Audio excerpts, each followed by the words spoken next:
지분경매 파생상품 조홍서입니다. 오늘도 지분경매 파생상품 소송과 협상과 관련된 내용 지난주에 이어서 계속해서 연재해 드리도록 하겠습니다. 여기 보여드리는 것 같죠? 또 현물 분할을 주장하는 타공유자 얘기 2편 오늘 마지막으로 할 거고요. 지난주에 우리 밴드에 올려놨고 유튜브에 올려놨습니다. 우리 지분경매 실전반 과정을 공부하기 원하시는 분들은요, 여기 보여드리는 매주 수요일날 저녁 7시부터 9시까지 공부하는 6개월 프로젝트 실전반 과정이 있습니다. 이 과정은 정말 깊이 있는 지분경매만 전문적으로 경매에서 할 수 있는 이런 공부들이고요. 경매는 가성비가 있는 물건을 우리가 낙찰받아서 투자를 해야 되는데 일반적인 물건이라든가 유치권, 법정지상권들 너무 시간이 오래 걸리고요. 들어가는 이 비용, 그러니까 낙찰받기 위해 소요되는 이러한 그 자금들이 많이 들어가 가지고 부담이 됩니다. 그렇지만 지분경매는 들어가는 돈도 적고 짧은 시간 내에 소송과 협상을 통해 가지고 또 우리가 해결할 수 있는 이런 깊은 공부를 실전반 과정에서 공부하실 수 있는데요. 온라인 과정도 있고 오프라인 과정도 있습니다. 각각 6개월 과정이 400만 원이고요. 교대역 13번 출구 서초동에 있는 우리 강의실에서 진행을 하고 있습니다. 여러분들하고 또 같이 공부할 부분이 있는데요. 우리 실전반 과정 지난주에 같이 공부했던 내용들 한번 실전반에서 어떤 내용을 갖고 공부하는지 살펴보도록 하겠습니다. 네, 2교시입니다.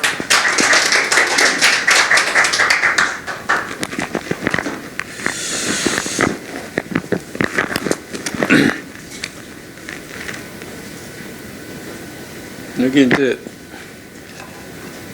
피고 김명환 본인은 어렸을 때부터 현재 65세 나이까지 일생을 여기 보시는 거요. 우리 지금 현재 같이 공부해야 될 부분인데요. 실전반에서 이런 내용을 갖고 같이 우리 제자들하고 공부하고 있습니다. 조금 전에 얘기했던 이 내용이고요. 본인은 어렸을 때부터 현재까지 일생을 노동으로 어렵게 살아왔고 현재도 어렵게 살고 있다. 일을 해주었음에도 돈을 받지 못하고 그 임금의 대납 형식으로 울며 겨자 먹기로 본권 토지 지분을 받은 것이지 투기행위 등의 행위로 지분 소유권을 넘겨받았던 것이 절대 아닌다. 본권 토지 지분이 합당한 금액에 턱없이 못 미쳤지만 어쩔 수 없이 대납을 받은 것이고 이렇게 받은 토지를 이제나 저제나 받지 못한 돈 정도로 값이 되면 팔아야 되겠다는 생각을 하면서 생활을 하였고 그동안 매도 노력을 해도 팔 수가 없었고 토지값도 올라가지 않았습니다. 이런 상황에서 느닷없이 원고가 지분을 경락받았다면서 2달 만에 경매를 통해 분할 청구를 하면서 타 공유자들에게 소송 비용까지 부담하라고 청구를 받고 보니 타인에게 아무런 피해를 끼치지 않고 선량하게 살아온 피고 같은 사람은 억울하게 이렇게 눈을 뻔히 뜬 상태에서 법을 이용한 머리 좋은 사람들에게 땅도 빼앗기고 그 억울함에 더해 소송 비용까지 부담해야 하는 상황이 되었구나 하는 서글픔으로 이 얘기가 무슨 얘기냐면요. 결국은 타 공유자가 우리가 공유물 분할 소장을 냈더니 지금 그중 한 분이 변론기일이 곧 잡히니까 이렇게 준비 서면 답변서를 낸 내용을 지금 제가 말씀드리고 있는 중입니다. 그래서 또 이와 같이 억울함에 처한 피고의 처지를 면밀히 살펴 본권 청구를 기각시켜 주시고 소송 비용은 원고가 부담하도록 해 주시기 바랍니다. 더 나아가 원고가 이미 공유 지분임을 인지되는 토지를 낙찰받았음에도 토지 활용이 어렵다는 이유를 주장하면서 원고의 지분을 타인에게 되팔든지 혹은 타인에게 되팔든지 피고의 지분을 정당한 가격에 매수하여 이 원고가 적시한 대로 또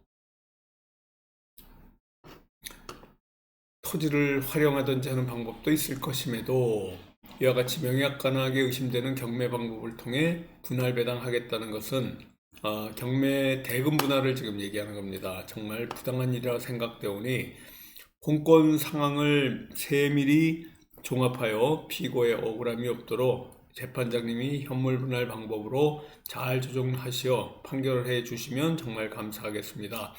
현 상황에서 신라 같은 희망으로 제가 믿고 기댈 것은 재판장님과 법원뿐이오니 잘 살펴 조정하여 주시기 바랍니다. 라는 이런 내용으로 답변서를 제출했습니다.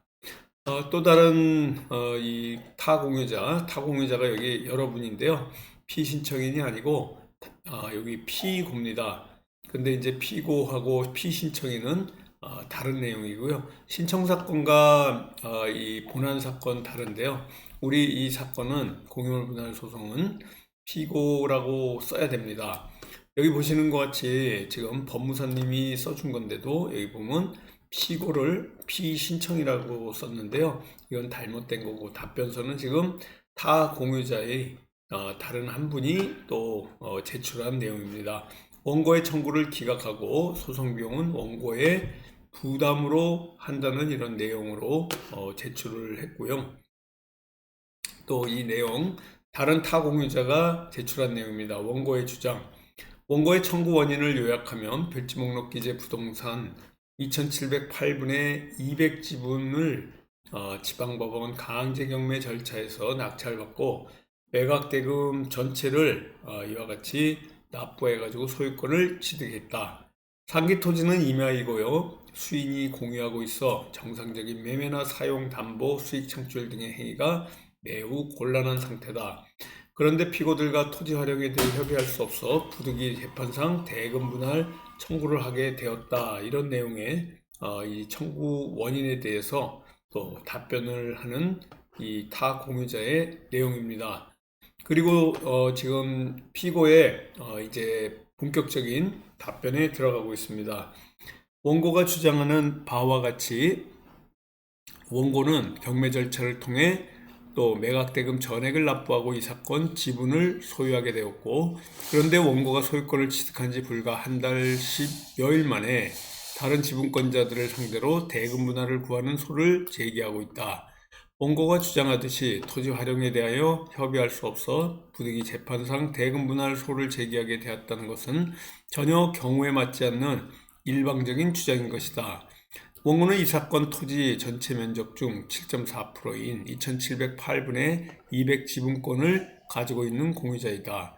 따라서 나머지 공유자들의 합이 전체 면적 중 92.6%에 해당하는 2708에 2508 지분입니다.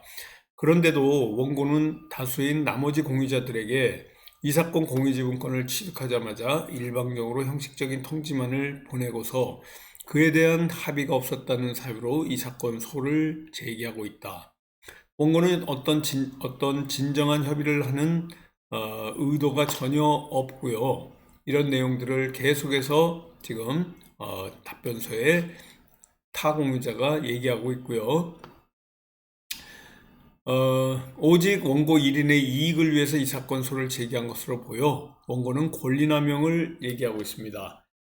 보통 타공유자나 법무사님들이 또 변호사들이 글을 쓰게 되고 답변서를 쓰게 되면요, 원고는 권리남용에 해당된다라는 얘기가 있는데, 우리 공유물 분할 소송, 특히 지분경매의 이 대금 분할이라든가 현물 분할이라든가 또 가액보상 같은 경우에 권리남용에 해당되는 경우는 거의 없다, 이렇게 보시면 되고요.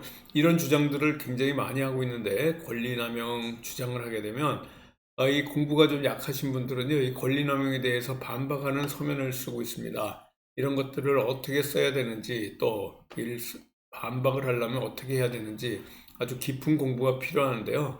이런 공부를 위해 가지고 우리 실전반에서 우리 제자들에게 표준으로 만들어 놓은 이러한 그 서면들이 있는데, 이걸 통해서 같이 공부해 나가시면 될 것 같습니다. 또 라번으로 피고는 이 사건 부동산 전체 중 약 30%의 지분인 2708 지분권자입니다. 따라서 피고는 원고를 포함한 다른 공유자들과 진지한 협의를 통하여 원물로 분할하기를 원한다. 현물 분할을 원하는 거예요, 피고는. 그리고 우리 쪽 제자분 원고는 대금 분할을 원하는 겁니다. 피고는 경매에 붙여 대금 분할을 하자고 원고의 청구에 응할 생각이 전혀 없습니다. 원고가 일부 지분을 취득하자마자 매매나 사용 수익 창출 등이 곤란하다고 주장하는 것은 경우에도 사례에도 맞지 않는 부당한 주장인 것입니다. 이미 원고는 공유지분을 취득하면서 공유지분의 특성을 알고 매수하였기 때문입니다. 이 사건 토지는 면적이 8,952제곱미터로 평으로 하면 2,708평, 상당히 넓은 평수고요. 이 평수의 땅을 현물 분할을 하자는 게 어떻게 보면 이 피고의 주장이 더 맞는 것 같은데요. 이렇게 넓은 땅을 대금 분할을 우리가 주장하고 있습니다. 우리는 현물 분할을 받게 되면 실패한 투자가 되는 거고요. 그래서 지금 대금 분할을 주장하게 되는데 그냥 대금 분할만 해서 되는 게 아니고요. 이런 경우에 보통 판사님이 성명 명령을 통해서 대금 분할을 하기 위한 법적 요건이라든가 증거 서류를 제출하라는 말을 하게 됩니다. 그래서 나머지 글을 더 읽어보면요. 이 사건 토지에 대한 각 공유자들의 지분권에 대한 면적이 모두 150평 이상입니다. 또한 이 사건 토지는 임야로서 위치, 형상, 형태가 원만하고 인근 도로와 접근성도 무난한 경우입니다. 따라서 이 사건 토지를 현물 분할한다는 데 있어서 문제될 것이 없다 할 것입니다. 결론. 위에서 살펴본 바와 같이 원고는 경매를 통하여 이 사건 토지를 전체 면적 중 2708분의 200지분을 취득하자마자 대금 분할을 서로서 청구하고 있다. 이는 원고 1인의 이익을 위하여 절대 다수인 나머지 공유자들의 이익을 침해하는 경우일 뿐만 아니라 나아가 권리남용에 해당한다 할 것입니다. 더구나 이 사건 토지는 위치, 형상, 형태상 그리고 각 지분권자의 지분권에 해당하는 면적으로 볼 때 현물 분할을 하는 것이 훨씬 더 합리적이고 공정하다고 할 것입니다. 그러므로 원고의 청구를 기각하고 현물 분할이 될 수 있도록 판결을 내려주시기 바랍니다. 하고 입증 방법 중에 하나 위성사진을 제출했습니다. 그 이후에 판사님이 성명 준비명령이라고 성명이 아니고요. 기역자로 성명 준비명령입니다. 이 성명 준비명령이 나왔는데 원고, 귀하가 원고입니다. 그러니까 원고한테 얘기하는 거예요.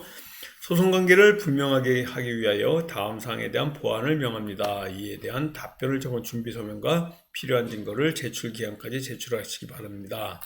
이 증거를 제출하지 않거나 주장하지 않으면 각하되는 불이익을 받을 수 있기 때문에 2025년 1월 3일까지 이와 같이 제출을 해야 됩니다. 재판에 기한 공유물 분할은 현물 분할이 원칙이고 현물 분할이 불가능하거나 그로 인하여 가격이 현저히 감소되는 등의 사정이 있는 경우에만 경매 분할, 대금 분할을 할 수 있다. 그리고 현물 분할이 불가능한 등의 사정이 있다면 이에 관하여 밝히고 그렇지 않다면 원고와 피고의 형평에 맞는 현물 분할안을 제출하시기 바랍니다. 라고 얘기하는데 우리 제자분은 현물 분할안을 제출하지 않고요. 지금 준비해가지고 2025년 1월 3일까지 제출할 건데 대금 분할을 할 수 있는 법적 요건과 증거 서류를 또 제출할 겁니다. 지금 이 구력이 별로 없는 지분 경매를 투자하시는 분들은 그럼 대금 분할을 하기 위한 이 필요 증거라든가 법률적 근거를 준비서면에 제출해야 되는데요.